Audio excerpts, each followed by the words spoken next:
Hello, this is Coach Aaron Saft in the Running His Life podcast. Today, I've got just an update. It was came to my attention. I had a number of people message me about if you haven't seen Jason Koop's Instagram reel about Spring Awesome Sauce because they know I use it. They know I talk about it. I will post that link in the show notes to go, so you can see, Jason Koop talk about this. Now, listen, uh, let's first go over what's going on. Okay.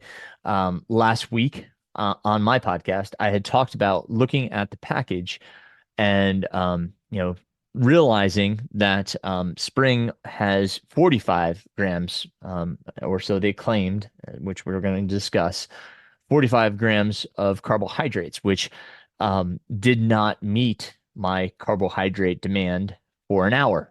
I and going to talk a little bit more about that as well. And so last week I said I was adding a Cliff Z bar to my consumption of a Spring Awesome Sauce so that I would get more grams of carbohydrate within an hour. I'd start to meet that 60 to 90 grams of carbohydrate.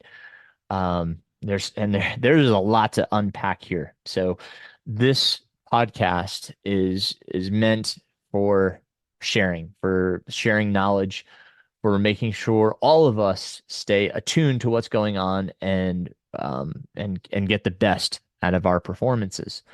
So, with that said, what Coop has found, and just for the short of this, he sent 8 packages of Spring Awesome Sauce to a laboratory, a testing facility, to find the nutritional value because there had been a Reddit article, and I'm going to publish or post in the show notes that Reddit, that you can link to finding, the another research was done, more research was done, and there's actually been multiple people that have done this now, that have sent Spring Awesome Sauce to the testing facility because, again, what they claim is that you're getting about 180 calories and 45 grams of carbohydrate per packet, which is incredible.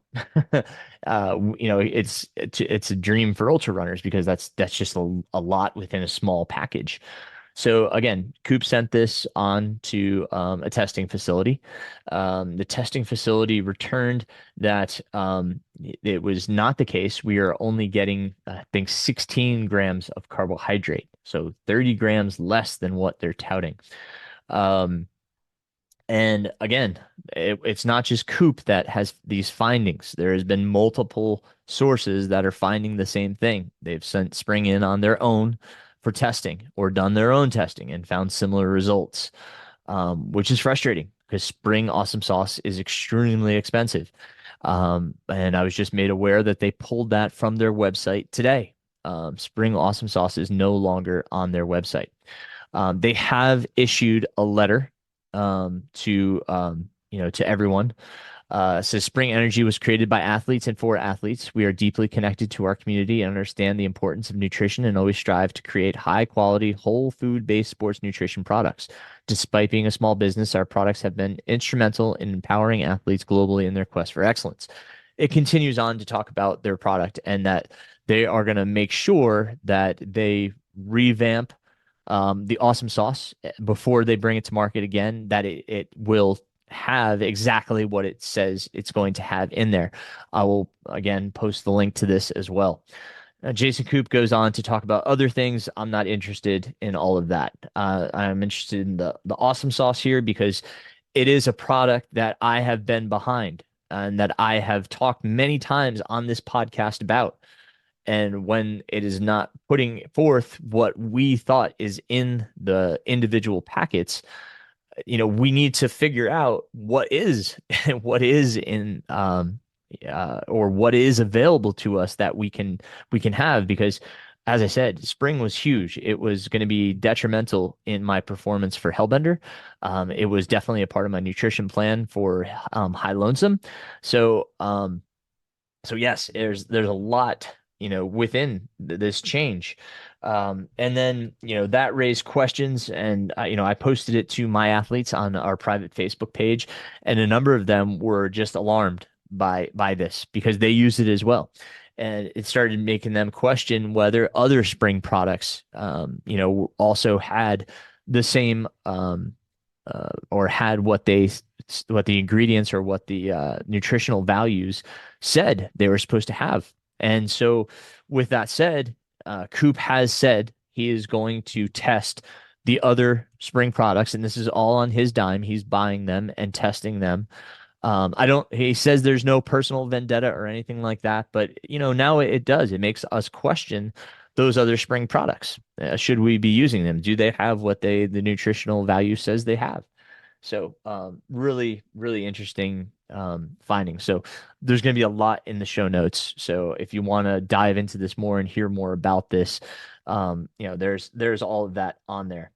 Another piece of this is that Coop recently wrote an article in Ultra Runner magazine. If you're familiar with Ultra Running magazine, Coop always has a monthly article, and this one was about carbohydrate consumption. Um, Now, I can't post this article. It is behind a paywall. You have to have a subscription. But anyway, the article talks about can we potentially, and maybe it wasn't Coop's article, so forgive me. It is the most recent article of Ultra Running Magazine, but they talk about carbohydrate consumption. Our understanding is that 60 to 90 grams is what we should be consuming, or what we have the potential to consume while we're running during an hour. Um, our body can digest that many carbohydrates within an hour. Now, what this article says is that we potentially have uh, the capacity to consume more carbohydrates the longer we go. So, now we're looking at numbers of potentially 120 or more per hour if you're running an ultra marathon, which is incredible. Is absolutely incredible. So, with that said, the article talks about, we potentially could be doing more, and cyclists often do. They often consume more. So, we have to look at our plans and we have to experiment. We are always the N of one. That is what we are. We have to find out how much we can actually do. So, what that led me to, and a number of other things, was a consultation with a nutritionist, excuse me, a dietitian. I am working with a dietitian, a local dietitian here in Western North Carolina. I've talked in the past about a number of things, but I have just been overwhelmed, and I don't know if you're like me, and as you know me, I am always honest and open about everything I do.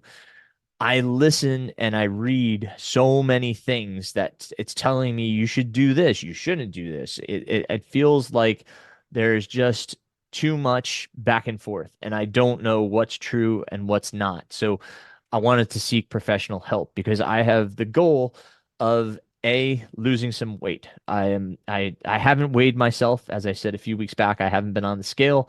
My dietitian asked me to get on today, and to my abject horror, I weighed 180 pounds. My friends, in all of my life, I have never weighed 180 pounds. I know it's my own fault.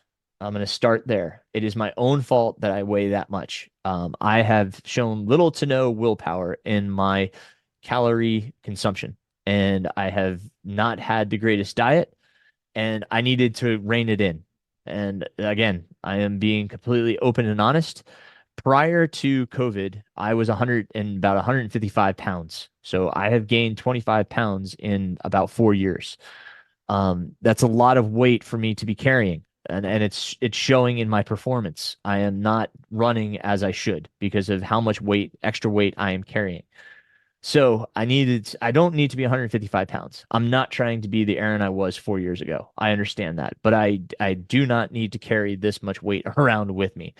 And so I went to the dietitian. I said, My goal is to be able to perform healthy. And that's my number one concern is that I am not eating what I should be, both health wise and calorie consumption wise. I'm over consuming. And so I need some accountability to rein it in. The other piece of it, obviously, is that I do want to lose some weight. Okay. So I'm consulting with my dietitian. Her name is Kendra Miller. She's wonderful. And we're working on this together. We had our first session together today. She had a number of good um, suggestions. Obviously, I was open and honest. I told her everything that I do. I told her all my mistakes, all the stupid things that I do and don't do. And one of those, again, to be completely honest, is not through intention, but through just, well, let's call it stupidity. I always miss breakfast. I don't like breakfast. I'm not a big breakfast guy, so I tend to skip it. I don't like breakfast foods. I'm not hungry, so I just I don't I oftentimes don't think about it, and I just don't eat until much later in the morning, and that it stunts my metabolism. And we've talked about this in the past. I've made this mistake in the past. I'm a creature of habit. I'm dumb. I do these things. So she emphasized that the timing of my breakfast needs to have consistency. So I need to be eating at the same time of day. And she said, here's, tell me three things you like to eat, that you can eat for breakfast. And, just pick one of those each day and have it at the same time to start your metabolism. And then for high lonesome, it's going to be hot. So I'm trying to run later in the day so that it's hotter. My body kind of gets used to running in the heat. So she said, make your lunch a little bit earlier, make it at 11 a.m. So you have another, big calorie consumption. And then she talked about the running bubble. And this was interesting to me. I'd never heard it referred to as this bubble. Okay. So she said that you need to have something 30 minutes prior and kind of level, kind of tap out, tap off, or fill up, however you want to say, fill up your glycogen supply, right? Just something small. It's just simple carbohydrates. That's all we're really looking for with this. And then obviously there's the during, depending on how long the run is, your consumption of food and fluids. But the other thing she said prior to running is that she wants me to drink electrolytes. She said, you'll get electrolytes afterwards from your food, but you need electrolytes beforehand. Now, typically, I had been drinking coffee or water, prior to my runs, but not really electrolytes. So she says she wants me to start drinking electrolytes prior, and that helps me with my absorption and digestion of carbohydrates. So something I learned there. Maybe you did too. And then afterwards, you've got kind of that hour. That's part of the bubble, right? Like of consuming some carbohydrates and proteins.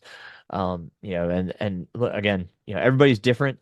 She kind of told me what the expectations were for me, but in essence, like I like chocolate milk. So she's like, that's great. That's perfect protein carbohydrate mix.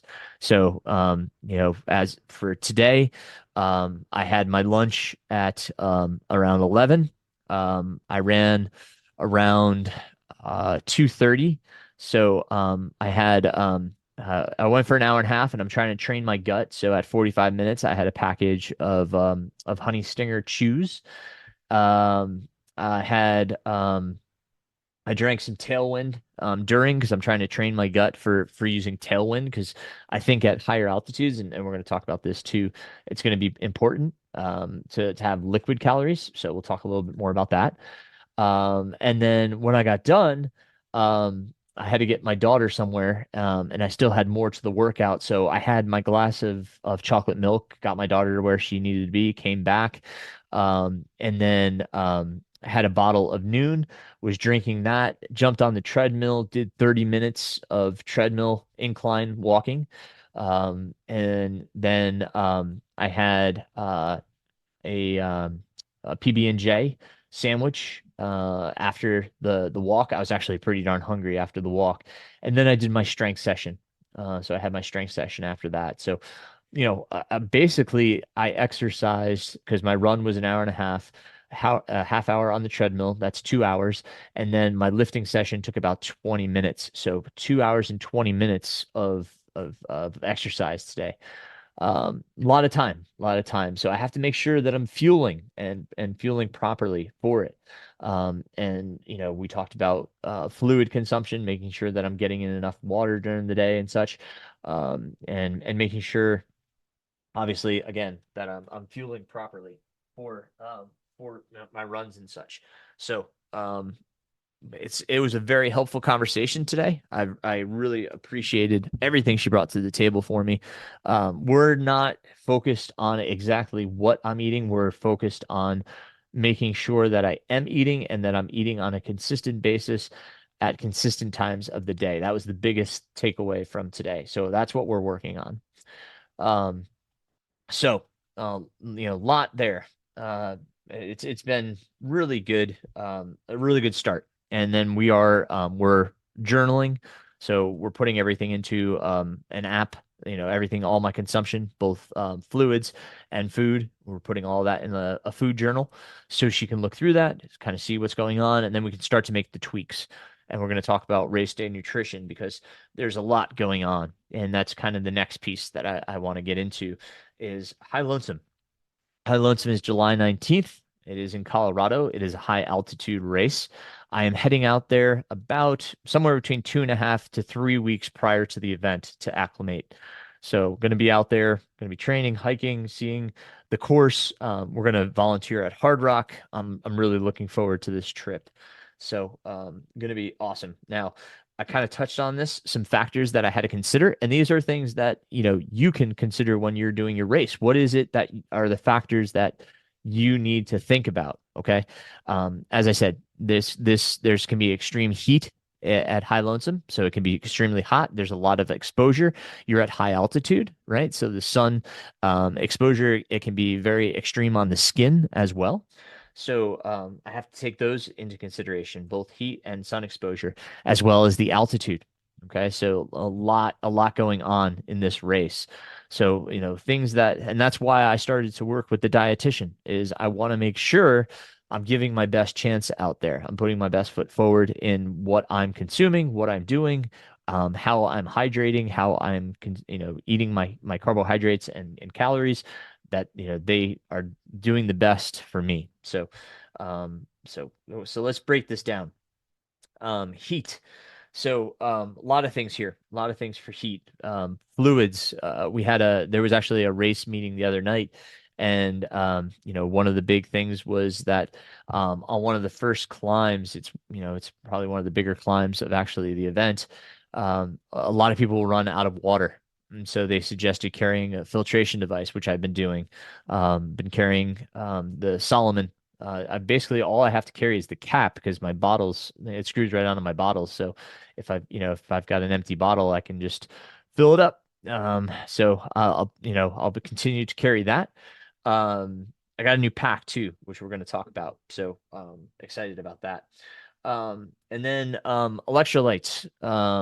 This is a big piece of what I want to talk to my dietitian about, is making sure that I'm doing what I need to do for electrolytes. Again, the race has Scratch and Morton. Okay. Um, Now I tried both because I knew that's what was going to be at the race. Neither seems to be a product that really works for me. I don't feel great when I have either of them. So, with that said, that's why I turned back to Tailwind. Tailwind has always been a tried and true for me. Yeah, I've used it for years and done extremely well with it. Every time I seem to go away from it for whatever reason, this, that, or the other, I don't seem to have as much success. So I'm going back to Tailwind. I know some people can't do it, but for me, it seems to work. So, turning back to Tailwind for electrolytes and calories, because the next piece, altitude, a lot of the people on the call said that once they get above tree line, they have an extreme difficulty consuming solid calories. In other words, it's hard for them to get any type of gel, chew, waffle, etc., down at a higher elevation. So a lot of them said they turned to liquid calories, which again is why Tailwind comes into play. I'm trying to work with a product that works with me, and so I'm training with Tailwind more often than not. So my long runs have I've been fueled by Tailwind. Even today, I was just doing it out and back on my road. It was an easy 90 minutes. So I put a bottle of Tailwind at the base of my driveway, and each lap that I came by, I would just swig off of my Tailwind bottle. Um, and it's been working. Today was in the heat of the day. It really wasn't too hot, to be honest, but like the Tailwind seems to be doing just fine. So I'm gonna go with that. Um, so um, like having to rethink my solid calories. I have other options. I have plenty of other options aside from awesome sauce that are, things that I can try. As you heard today, I tried the honey stinger chews. I've got scratch chews. I've got bonk breaker bars. I've got Z bars. I have other gels that I can use. So I'm really trying to, and I have waffles. So really trying to try other things to see how they do, and how I like carrying them. That's the other big thing. It's sometimes it gets tough to carry too much if you have, big packets and such, because again, the next piece of this is I got a new pack. I love the capacity of the Solomon Advanced Skin 15 or 12, excuse me, the Solomon Advanced Skin 12. Love that pack. It's great. It has served me extremely well for events, but it is hot and it is kind of bulky, if you will. And I have an older version, so newer versions may be a little bit lighter, but it's still hot and a little bit bulky. I was running with my friend Nathan the other day, and he was kind of saying the same. So I purchased the new S Lab Ultra 10, the Solomon S Lab Ultra 10, and it is lightweight. It is very breathable, um, and so it's what I really wanted from the Advanced Skin 12. They kind of put it into this S Lab 10, Ultra 10. The pack has been great. I've used it multiple times on long runs. Two things that I have found that, if you try the pack, just know this ahead of time. The drop-in pockets. Now there's drop-in pockets for the bottles. You can put two bottles in the front. It has capacity to carry a bladder in the back. It might be a little bit cumbersome to try to do a bladder and required gear. High Lonesome has a lot of required gear, so I haven't tried that piece yet. But I'm gonna see about carrying a third bottle in the back. So stay tuned for that. But the other pockets, the drop-in pockets where you would put your nutrition, it's basically top loaded. In other words, you pull it straight out and you just drop it straight in. They're not um, uh, diagonal like some of the other Solomon pockets are. They're not, extremely deep. So things bounce a little bit more in there. I realized once I started eating my nutrition and I didn't have as much in the pocket, it wouldn't really hold my phone. I was worried about my phone jumping out. So I think I'm gonna have my mom do a little bit of her magic and just perhaps put a button on them so that I don't feel as as nervous about things popping out. It just doesn't feel as secure as I would like it to. This is a collaboration project with Francois Dehaene. Like I said, the design is wonderful. It's super breathable, lightweight. I love it. But those pockets make me a little bit nervous. And the other piece is I put the Solomon pole quiver on the back, and where it attaches at the top, I guess due to the weight, or how it's positioned, it feels like it's going to pull the shoulder strap off because of the weight. That's like the only thing. I kept feeling like I had to shift the pack. And I could have probably just tightened up the sternum straps if I wanted to, but it was the first time I had used the quiver. So that's the only time I've used the quiver with this pack. So stay tuned for that. Want to get a few more runs in with the quiver and the poles in the pack just to see how it feels. A lot of times the poles are out of my pack, This past long run, unfortunately, I forgot my my gloves for my Leckies, so I just left the poles in the quiver just to kind of see how it felt. But again, stay tuned. I'll kind of update you as I do more runs and more long runs with both the poles in and out. Um, Other things that I'm taking into consideration is sun exposure. So if you've got a run where you're doing a lot of sun exposure, obviously it heats us up. That's what, increases our thermal temperatures, so our internal temperatures. But I got outdoor research. If you see pictures of me racing last year, in I used this hat in Badger. I used it in Leadville and in Wasatch. It's an outdoor research bucket cap. It's got a little bit of mesh on the sides. It's gray and teal and orange. That's a wonderful bucket cap, and I ordered it in white. It just came out with it in white, so I ordered it in white. Um, and the other thing that I found, and here's a pro tip, is that with the horse flies right now, the black flies, the bugs that are really, they fly around your head and just annoy you. With the bucket cap, they didn't annoy me. Like I could hear they're still trying to buzz me, but with the bucket cap, they couldn't get to my ears, they couldn't get to my neck, my head. So the bucket cap really worked well, kind of staving off those black flies. So, but it also gives you good coverage, your ears, back of your neck. So, like I said, I'll put the outdoor research bucket cap in the show notes. I also have on order from Outdoor Research UV sleeves. Previously, I had the buff UV sleeves, and I just wasn't enthralled or enamored. I didn't love them. Is kind of the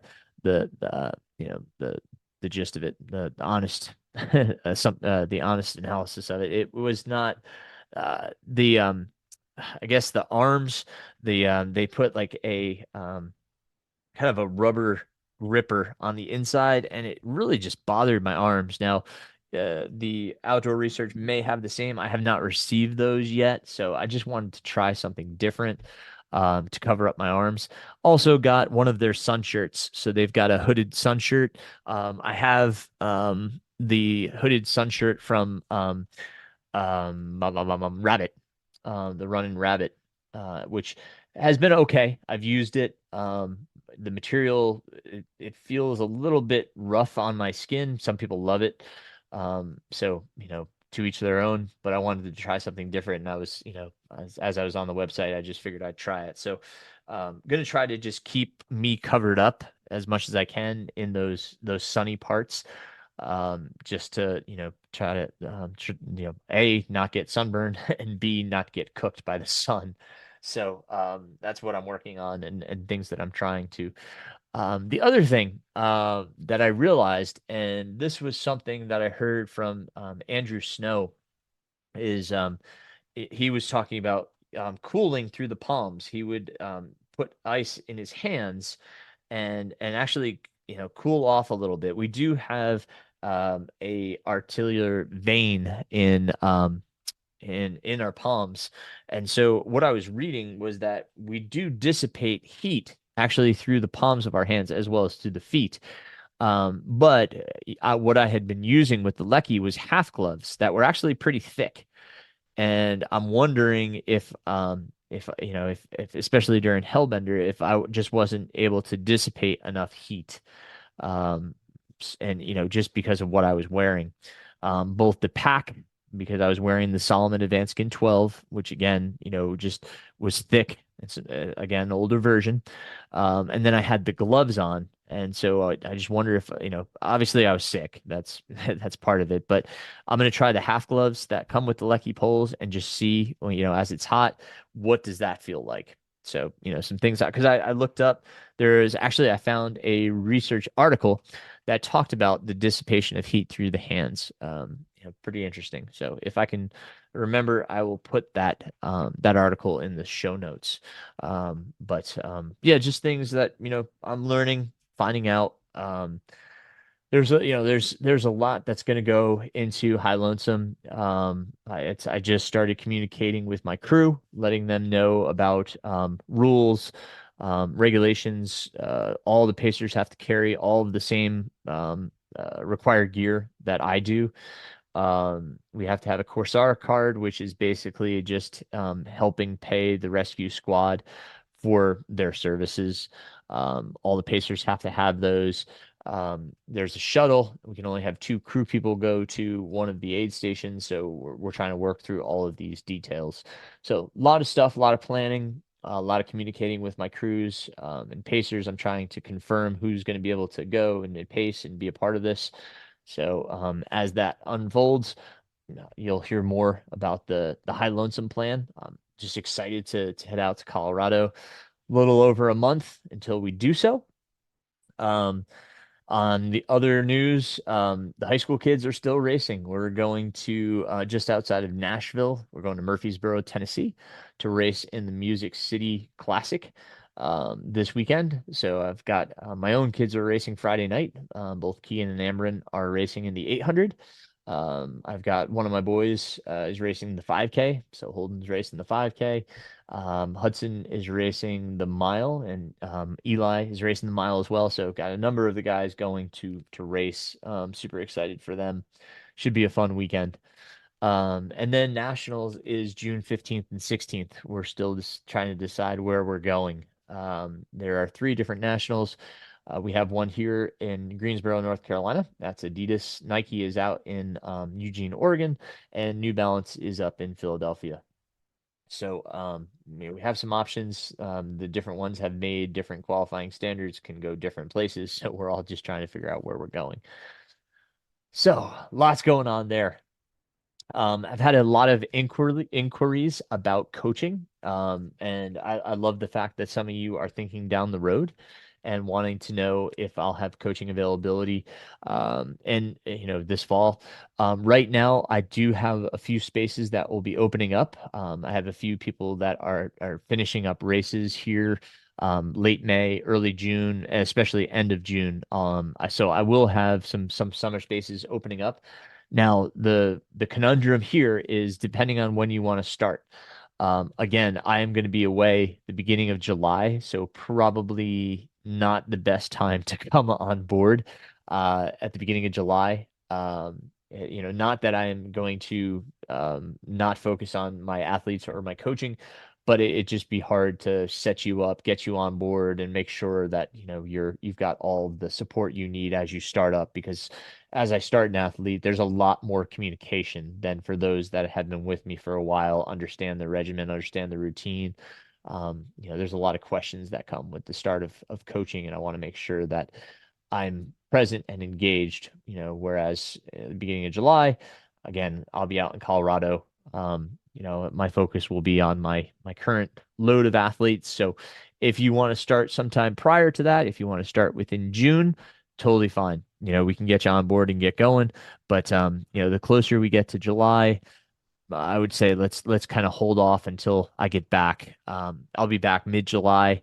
So if you wanted to start late July, early August, totally fine. Okay. But again, thank you guys for reaching out. As always, thank you guys for your comments, for your questions. I love hearing from you guys. And again, I'm just trying to provide some information that will hopefully be helpful to you, get you thinking about ways in which you can improve your races, you can improve your training. So if you have anything that you want to hear about, topics, anything, let me know. I also appreciate very, very much my Patreon supporters. Thank you guys for continuing to support me and continue to support this podcast. I do appreciate you guys. If there's anything else that you guys can think of, love to kind of talk about some topics that really mean something to you or will help you understand something better. So please reach out. All the show notes will have a lot of the stuff that I talked about, as well as different ways to reach out to me. So thank you guys again for listening. Thanks for being a part of the podcast. Keep moving forward, my friends. Running is life.